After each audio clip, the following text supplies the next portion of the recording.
Hello, everyone. This is Nadia Nunez, and this is my little presentation on mental disorders.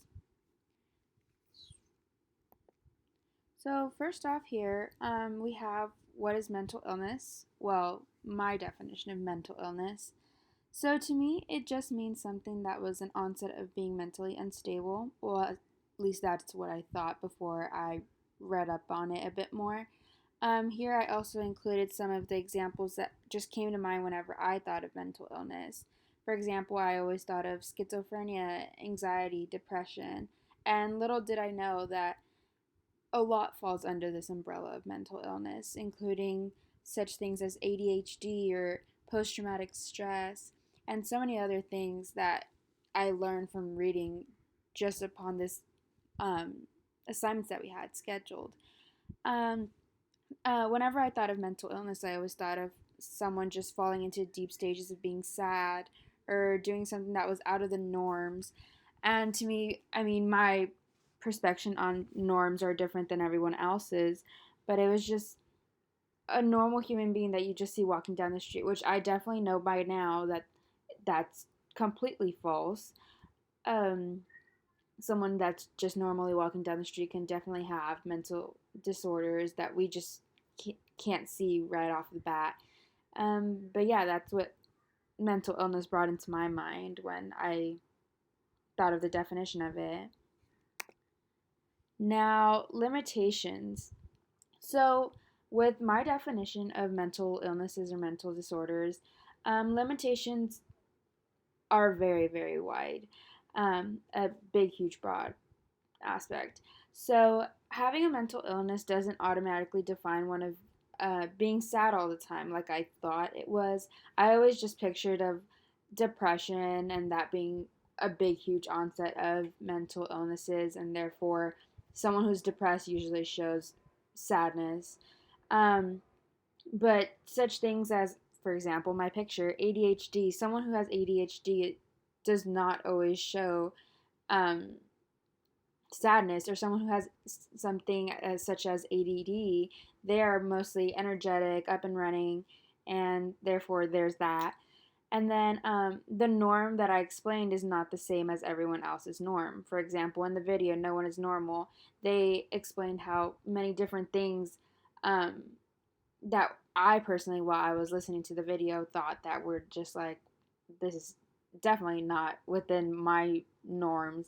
Like the one that caught me right away was farting out in public or being embarrassed that you farted.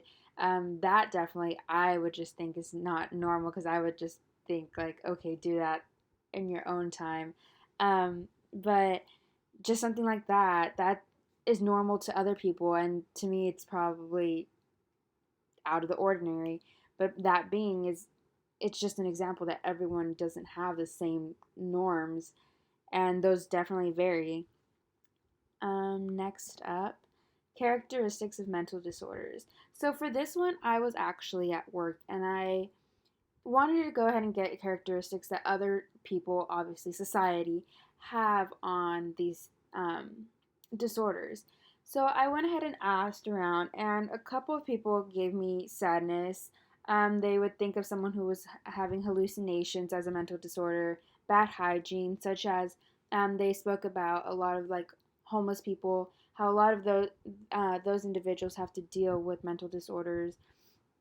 Speaking to themselves, so basically same thing as um, hallucinations, or someone just being straight up delusional, uh, thinking that they're in a different world. For example, in the Santa Claus, or not Santa Claus, but in Kris Kringle, like how he thought he was Santa Claus, and some to other people that was just like, you're delusional, you're out of this world, like this doesn't make sense. Or someone that's just scared. Um, when it comes to being scared, a lot of people were talking about like phobias, and phobias do fall under the mental disorder umbrella.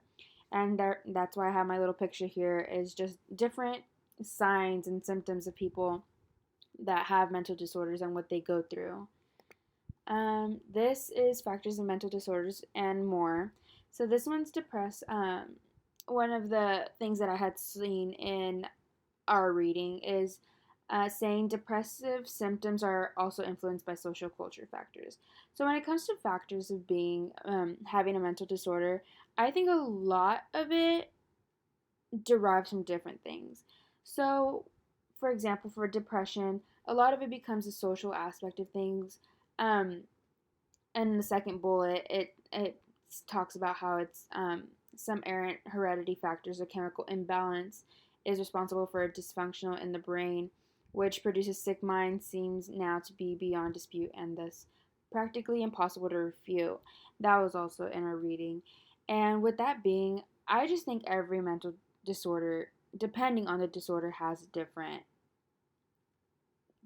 derivative. So I just think that depression that can be from losing a loved one or something such as a bad breakup. I don't know, something as simple as, well, it's not simple, but like losing a pet animal, that can cause depression and that can be social aspects and stuff like that. Or ADHD, that I believe is heredity, um, and that's just having the gene. Everything, every disorder has its own different derivative, and I just think that not just one disorder, or not just every disorder has one specific on-site. Um, and then when it comes to base social, cultural, um, political, all of that gives into a certain disorder. So whether, for example, the social, I explained depression, or cultural, it can also be depression or anything, any other disorder. So, like I said, every mental disorder, depending on that disorder, it has different factors. How should disorders be diagnosed? How should they be cured? When it comes to being diagnosed, I remember reading up on it and how it said that sometimes they would take tests. I don't believe taking the test and being on a scale of 1 to 5 or 1 to 10. I do not believe that that is something that can pinpoint someone's disorder, because one day they can be a 4, one day they can be a 6. It doesn't matter. So, depending on what that person is every day, it can't be that one day they're depressed, one day they're not, one day they are. I don't believe in that. I believe in paying attention to the patient's symptoms. I work in a doctor's office, and whenever a patient comes in, you have that gut feeling of something just not being right. So therefore, I put being aware. So the consultation, that's where it comes into part, is listening to your patient, or listening to just someone that's next to you, your sister, your brother, your best friend, your mom, your dad.